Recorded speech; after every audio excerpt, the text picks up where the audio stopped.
Bismillahirrahmanirrahim. Wal qismu ar-rabi'u, pembagian yang keempat. Wal qismu utawi pembagian ar-rabi'u kang nomor 4. Adapun pembagian yang nomor 4 iku ma'un banyu, ma'un najisin banyu kang najis, ai mutanajisin banyu kang kena najis. Pembagian yang keempat adalah air yang terkena najis. Dalam konteks wudu ada air itu dibagi 4. Nah yang keempat air yang terkena najis. Wa huwa utawi ma'un najisin iku kismani ana rong panggonan. Air najis itu dibagi 2. Ahaduhuma utawi salah suwijine kismani iku qalilun banyu kang titik. Salah satu dari pembagian itu yang pertama adalah air yang sedikit. Wa huwa utawi qalil iku alladhi banyu halat kang manggon fihi ing dalem alladhi apa najasatun najis. Tawayyaro padha uga owah apa ma amla utawa ora owah apa ma. Pembagian yang pertama adalah ketika ada air yang kemasukan najis, baik airnya berubah atau tidak.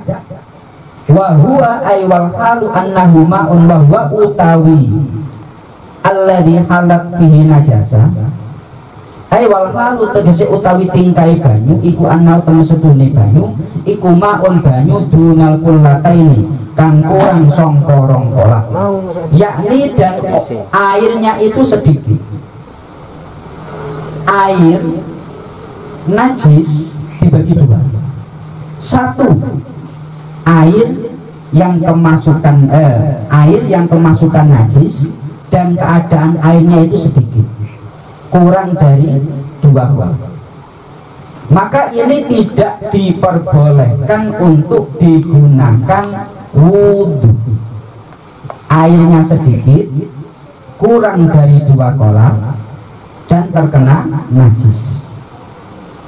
Sampeyan kalau wudhu menggunakan air ini meskipun niatnya ikhlas lillahi ta'ala, wis ikhlas niatnya ibadah, sebaik apapun niat anda, medianya salah, maka wudhunya enggak sah. Maka pentingnya kita dalam ibadahnya niatnya apik tapi kok banyune kuwi najis, maka yo banyune kuwi tidak sah sebagai air untuk wudhu. Wa yustasna lan den jabake min hada saking iki-ikilah bagian, min hadal ismi saking iki-ikilah panduman opo almaitatu batang allati yo batang la dama kang ora ana getih iku maujud laha kedue allati sailun kang mili inda qatliha ing dalem arikalane mateni maita au sakko utawa nyigar anggota au sakko udwin utawa nyigar anggota minha saking maita kadubabi kaya dene lalat. Air sedikit kurang dari 2 kolak kemasukan najis, maka ini disebut air mutanajis. Air ini tidak bisa digunakan untuk bersuci, mandi, wudhu, menghilangkan najis. Umpamanya sampai nyuci pakaian, terus banyune gawe banyu sing najis, kuwi klambine ora malah resik, ora malah suci, klambine malah kena najis kabeh. Ketika dia dalam keadaan air sedikit terkena najis, maka disebut mutanajis.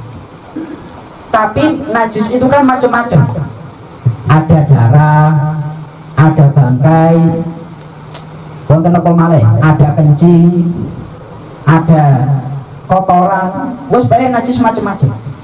Dari semua bentuk najis ini dikecualikan satu, yakni bangkai dari hewan yang ketika dibelah anggotanya nggak ada darah yang mengalir, nggak enak getih.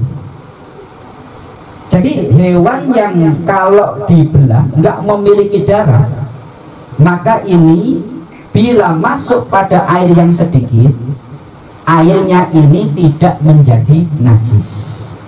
Contohnya laler mencrok ning elore ril. Zaman cilik ketika mengajar R, laler mencrok nang elore ril. Laler, lalat itu ketika nyemplung di air, umpamanya di gelas, ada lalat jatuh sudah mati, maka lalat itu disebut bangkai. Bangkai ini najis. Tapi lalat itu kalau dibelah ada darah yang mengalir apa enggak? Enggak ada. Maka airnya tidak menjadi mutanajis. Contoh semut, kalau dibelah itu ada darah apa enggak? Enggak ada. Kalau umpamanya curu, ya, kecoa, kecoa itu kalau dibelah enak darahnya apa enggak? Enggak ada. Maka umpamanya sampean enak banyu sak gelas, kelebonan curu mati, lak mentolo tadi. Curu digua banyu diombe, banyu tetep hukumnya suci, tapi lak mentolo. Lak kula mboten. Lah sak curu-curune gak oleh. Jadi lah itu termasuk dalam hal itu peran niat penting. Satu contoh itu, sampai damel teh dengan gula, yang di gula itu banyak semutnya. Jelas ya? Maka sampean ketika mengaduk teh, karena ini ada semut di gula yang nggak mungkin bisa dilepaskan, akhirnya ning teh kuwi enek semut-semut sing ngambang. Kalau sampean niat ngombe semutnya haram, karena ini bangkai. Kurimat alaikumul maitatu, diharamkan bagi kalian bangkai. Tapi kalau diniati ngombe teh lah, semutnya karena sulit dihindari, kopi umpamine wis jelas-jelas gula akeh semutnya, tinggo mudek kopi antarane bubuk dengan semut nggak bisa dibedakan. Lah iki wis karena sulit dihindari ya sudah diminum. Nah itu nggak apa-apa, dimaafkan. Kalau memang sulit dipisahkan, maka di sana peran niat sangat dominan dalam menentukan hukum. Tapi kalau nggak bisa dipisah, kalau masih bisa dipisahkan, yo semutnya ditekek, corone ditekek, lalane ditekek, baru diminum. Lak mentolo. Tapi ini menjadi ketentuan hukum, maksudnya jangan dicontohkan pada air saja.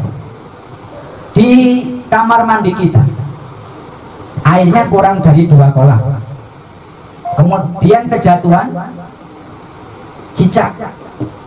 Cicak itu enak gede apa ora? Nah, cicak gak gede kan? Ya, cicak bunuh diri, nyemplung di situ, mati. Nah ini akhirnya banyu ini menjadi suci apa najis? Terus 3 pendapat sama ngomong nih. Beda. Oh beda pendapat. Luar biasa. Tak kira ada 3 pendapat.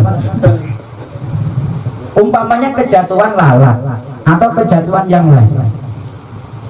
Rata-rata kan kalau kita di Batam itu kamar mandi ini penampungan air kecil-kecil kan? Nggih kan? Ukuran dari 1 kolam, 2 kolam itu kalau menurut Yai Afifuddin Rois Suriah PBNU yang sekarang ya, Yai Afifuddin, itu ukurannya 70 lebih. Ini kita beliau memang orang alim ya. Jadi Rois Suriah kita itu memang orang alim. Di kitab beliau itu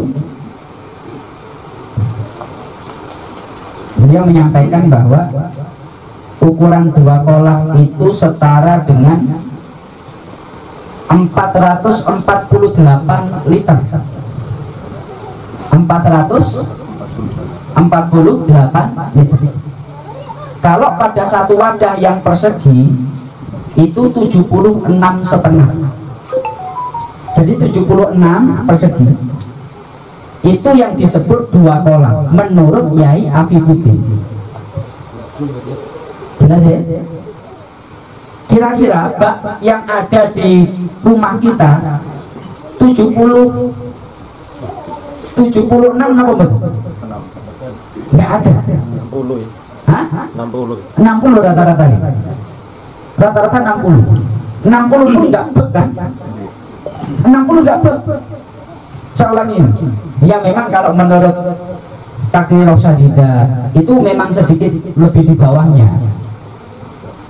Maka memang kebanyakan ulama-ulama kita menyebutkan setara dengan 60 cm lah, matengnya sama.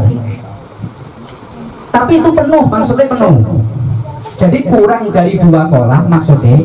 Kalau dari 60 cm persegi itu penuh, lah itu dua kolah. Kurang sidik berarti kurang dari dua kolah. Jelas ya?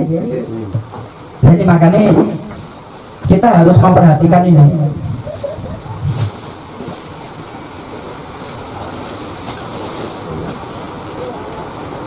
Jadi ada hewan-hewan yang itu pada dasarnya disebut bangkai najis, tapi dimaafkan. Memang syariat ini ngoten.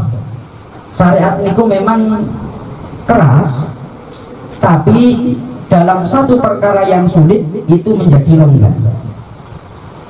Ketika disebut bahwasanya yang namanya bangkai itu najis, jelas ya, najis. Yang namanya bangkai itu apa? Hewan yang tidak melalui sembelihan syar'i, tidak melalui proses penyembelihan. Nah sekarang ini banyak hewan yang tidak melalui penyembelihan syar'i. Wong mangan apa nih? Ayam wis jelas disembelih. Enek mangan kroto. Sing anune tawon. Anune tawon nih. Terus laron ya. Ikut sebenarnya ora kuwi. Langsung digoreng ini. Walang.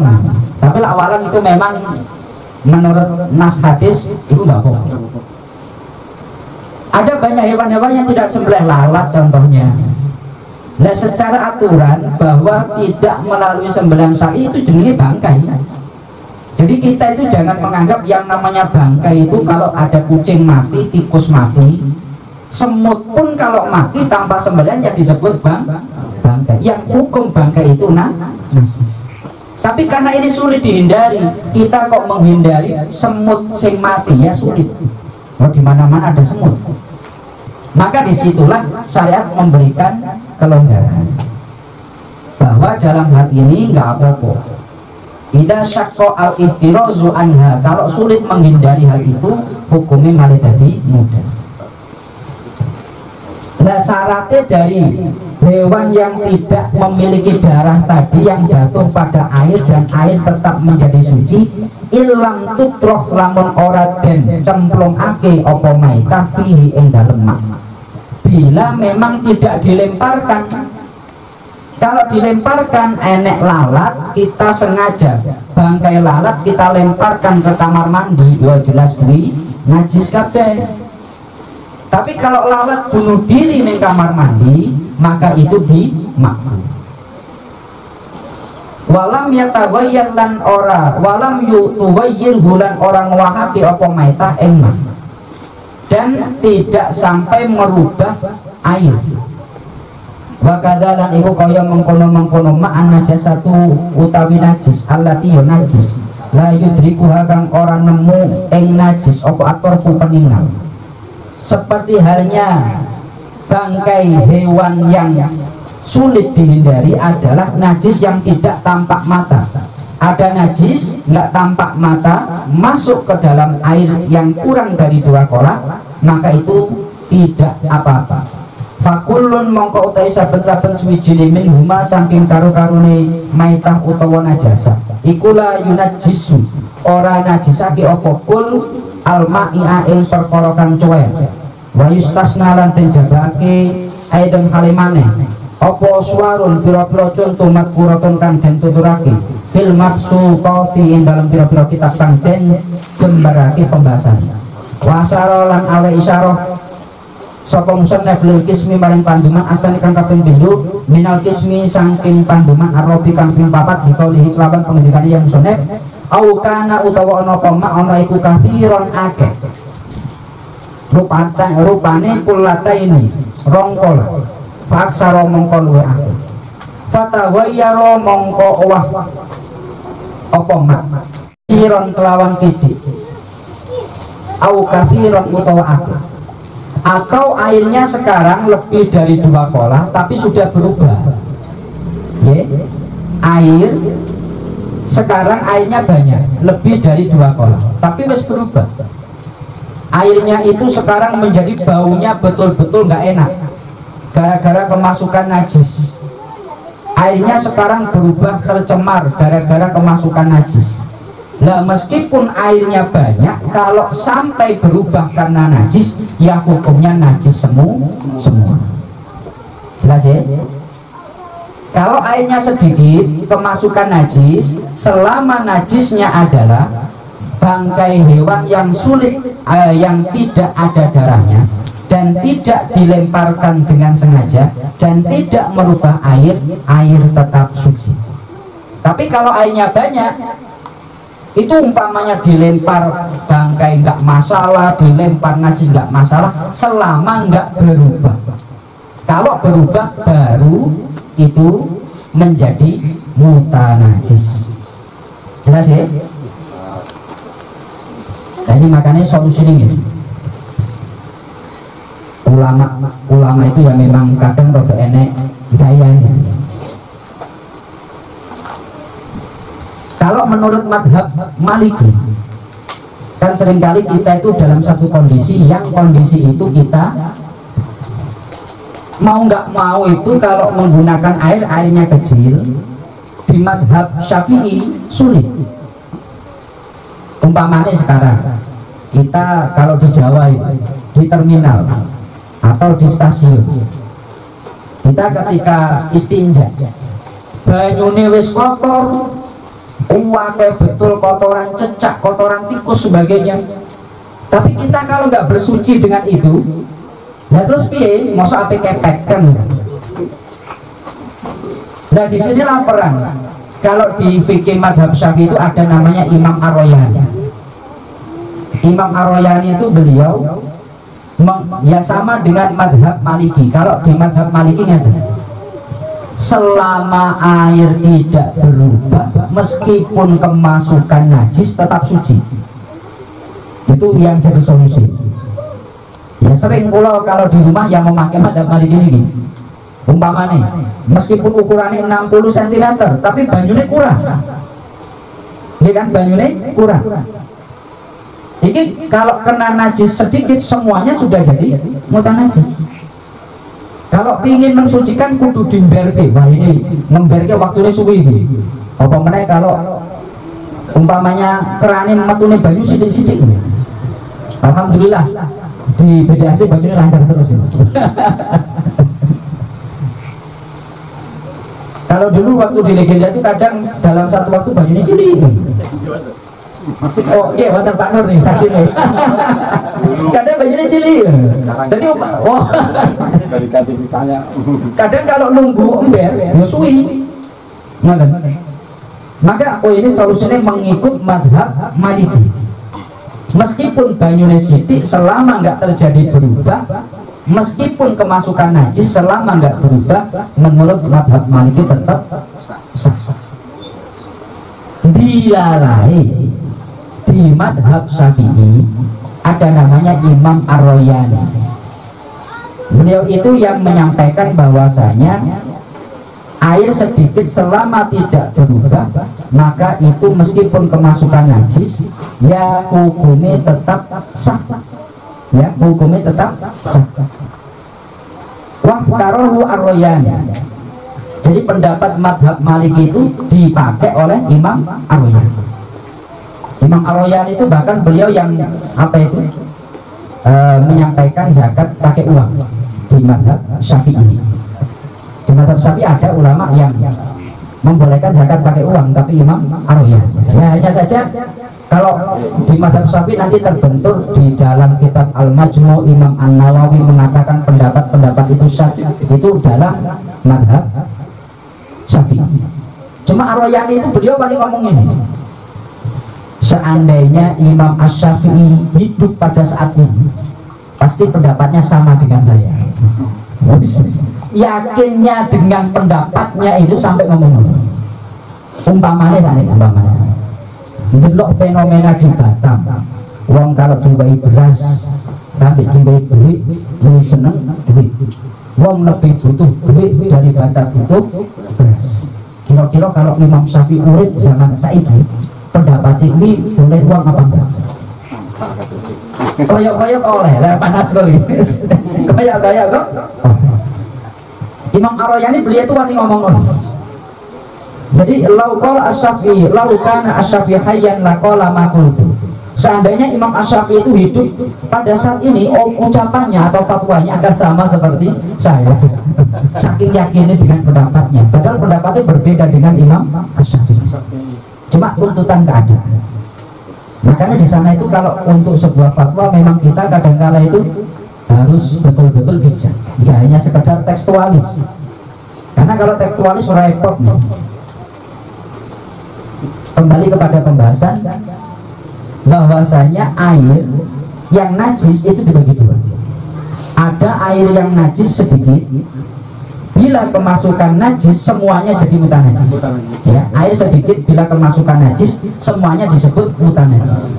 Kecuali bangkai hewan yang tidak memiliki darah. Kok bunuh diri di situ, bukan dilemparkan sengaja, tetap suci. Atau kemasukan najis yang tidak tampak mata, itu tetap suci. Yang kedua, air banyak lebih dari 2 kolah itu bisa najis dengan syarat ada najis yang masuk dan merubahnya, bisa warnanya, bisa rasanya, bisa baunya. Kalau terjadi perubahan ini maka meskipun banyak, katakanlah banyune saiki dadi abang gara-gara banyak darah dibuang di situ, meskipun banyak tapi karena sudah berubah menjadi mutanajis. Jelas ya? Kemudian wal kullatani utawi rongkola iku khamsumi atiridlin 500 litur bagdadiyen kang bangsa Baghdadi takriban ing dalem kira-kira pareki fil asohi ing dalem pendapat kang asoh fihi ma ing dalem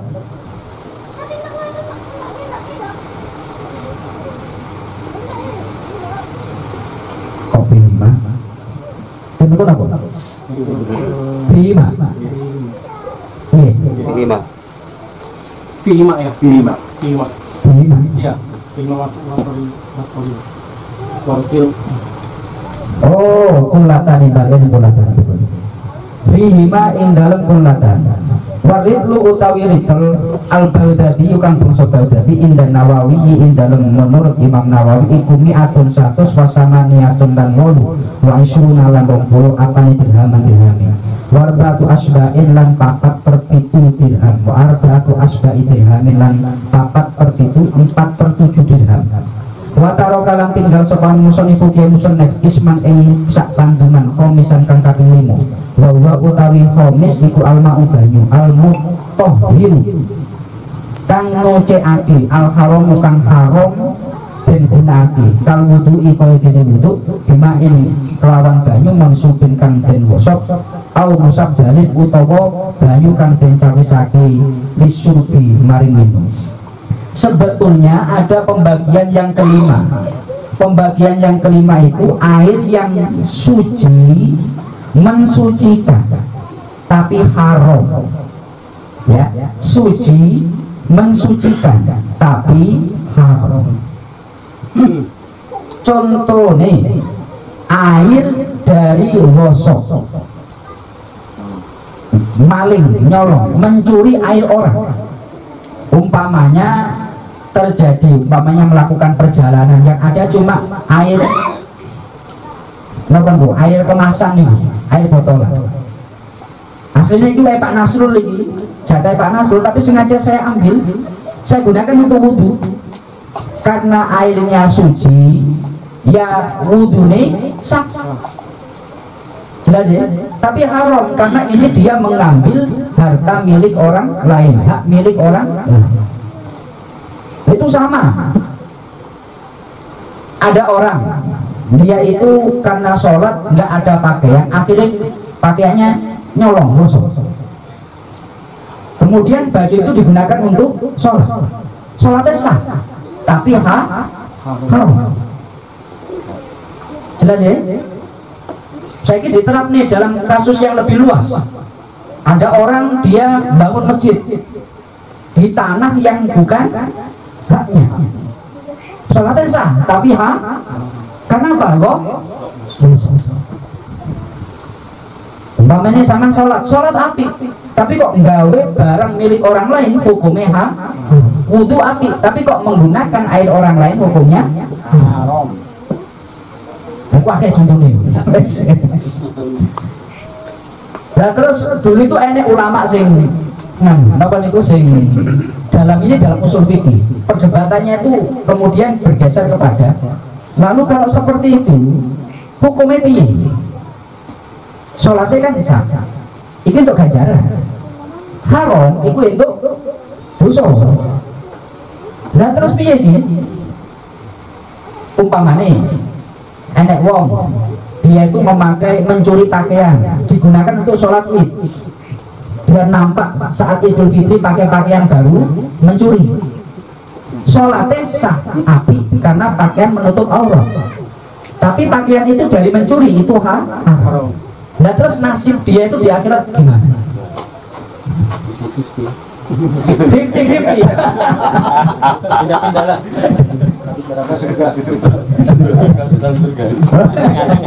Tengah-tengah, sikil kanan neng surga, sikil kiri neng neraka. Yang tengah-tengah mana berarti? Lah menurut Imam Ahmad bin Hanbal, ganjarannya kuwi akan ditimbang atau dikurangi dengan dosa. Akhirnya dia nggak dapat apa-apa. Soalnya dia nggak dapat apa-apa. Ya. Maksudnya nyata. Sekarang ya, dalam teori itu kalau kita terapkan, enek wong sholat pakai pakaian gosok, jelas ya.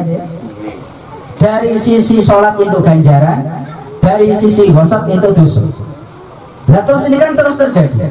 Ya karena 50-50 kosong ya. Dia sholat 60 tahun kosong saja. Lah ingin ngeri kan? Sholat 10 tahun kosong kan berarti. Mungkin apa benar ini? Ketika dia dalam sholat, dalam ibadah, dia menggunakan barang milik orang lain. Karena ibadah ini yang penting nutup aurat, ya ibadah sah. Tapi karena dia mengambil pakaian orang lain, maka dalam konteks bab kita, wong wudu krono airnya suci mensucikan sah. Tapi karena dia itu mengambil atau menggosok air milik orang lain, hukumnya atau kalau tidak gosok itu dia menggunakan air musyabbah, air yang khusus digunakan untuk air minum. Jadi dulu kan ada beberapa tempat itu, kalau di Jawa Tengah ada beberapa tempat itu Singkulo pernah lihat di kampung-kampung. Jadi ingat, dulu kan ya nggak seperti sekarang, nggak ada warung, nggak ada tuku. Banyak rumah itu di depan rumahnya dikasih gentong padas. Tapi bukan untuk yang untuk minum, bukan untuk cuci kaki, yang untuk minum.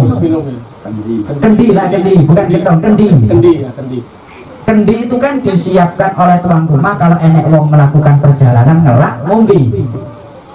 Nah itu namanya musyabbal lisurbi, memang diperuntukkan khusus untuk minum. Lah kok ini digunakan untuk wudhu? Itu salah. Kalau gentong ya sah, karena itu memang untuk cuci, untuk wudhu. Tapi kalau kendi ini khusus untuk minum, kan Ada banyak di kampung-kampung dulu itu ngoten. Sedekah yang nggak krosoi ngoten. Saya sering menyampaikan ya, kalau bisa kita itu sedekah sing nggak kroso. Orang tua kita dulu ngoten, di depan rumah pokoknya disediani gentong atau kendi. Ada orang melakukan perjalanan ngelak dari ngombe. Jelas ya? Orang yang punya rumah nggak merasa berat. Orang yang dia membutuhkan tinggal ngambil. Sedekah yang nggak terasa seperti ini. Nah kalau sekarang kan sulit ini dipraktekkan. Kalau di sini ya rokok sama Kenceleng, kopi. kenceleng. Rokok kenceleng gitu. Tapi lah kalau minimal itu lampu. Sampean jangan sampai di rumah lampu ini terang, tapi depan rumah di jalan lampu ini gelap. Itu jangan sampai, Masya Allah. Minimal sampean kalau di depan rumah sampean itu kasih lampu yang terang, sama niatkan sedekah kalau ada orang jalan itu dia bisa diterangi. Setiap kali sama ngetek itu sedekah jariah, nggak terasa. Ini keturunannya apa itu sepele, ya sepele keturunannya. Tapi ini adalah sedekah jariah. Nah kalau orang tua kita dulu nggak tuh di depan rumah dikasih air minum, ya sudah siapapun yang mau minum silakan. Kenapa? Itu niat sedekah sehingga kroso. Ya kalau sekarang seperti itu. Nah apalagi kalau seperti Pak Matung rokok di depan rumah kasih rokok, sopo sing jupuk oleh. Asli dari ampiran oleh sampean. Oke kopi Oke kopi. Ya ditulis gratis. siap nih dispenser kalau kopi ya keren. Jadi ini kalau sering saya sampaikan di depan rumah itu lampu, jelas ya. Jangan sampaikan kadang kalau itu merasa gimana gitu. Omah api, di dalamnya itu lampu besar-besar, tapi di depan rumah yang untuk jalan gelap. 9 udah mati. 9 sudah mati. Lampu luar. Semedi Pengiritan tapi kok nih jeruk omah kayak ngono. Bang saya kan juga. Minimal di depan rumah yang untuk jalan itu sama kasih terang. Itu kan ya juga untuk menjaga rumah juga. Iya kan? Menjaga rumah juga. Apa menit terang, apa menit niat jahat, ya mikir 2 kali. Apa menit gelap di depan rumah gelap sampai rumah gelap, ya kan jadi delik-delik ayo. Iya kan? Itu kalau kita mikir tentang keamanan, minimal orang kalau ke masjid dia itu nggak gelap. Jelas ya? Itu kalau terapkan dulu mulai di legenda di anu sampai sekarang pun nah iso ning ngarep omah lampu sing paling terang. Ya kita niatkan kalau ini orang jalan, orang ingin ke masjid dengan terang itu kita duwe sedekah jariah. Dan kita nggak ngerasa. Jelas toh? Enggak? Jelas ya? Nah ini mungkin pembahasan kita pada